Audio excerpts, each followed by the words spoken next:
Il était une fois un petit garçon qui s'appelait Giovannino, petit Jean.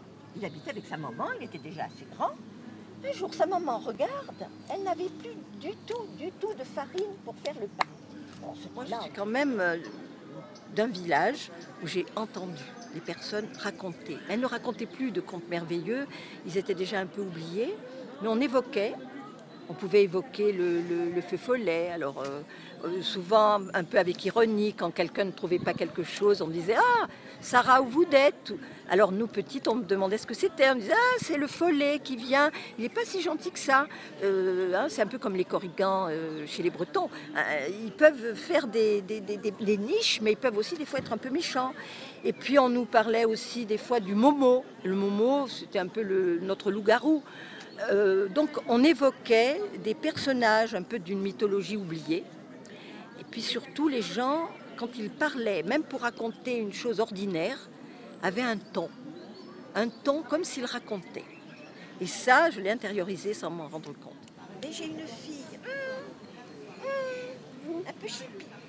Celle-là, elle s'appelle Tramontane. Elle se faufile entre les montagnes. Elle va là où les rivières coulent, les torrents. Oh, elle est un petit peu vive.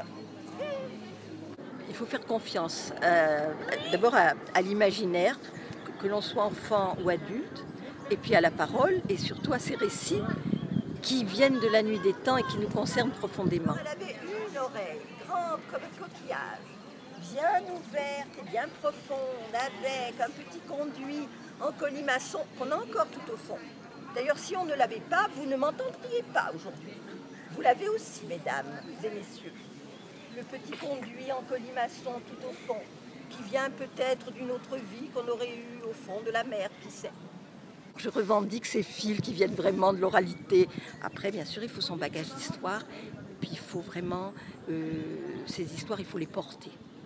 Et faire sa propre écriture orale. Ouais, les raconter surtout avec son cœur. Avec son cœur, avec ses mots, et puis avec la capacité surtout d'écouter le public, c'est-à-dire de raconter pour le public qui est là maintenant, aujourd'hui, dans l'heure où on raconte, et avoir l'histoire pour.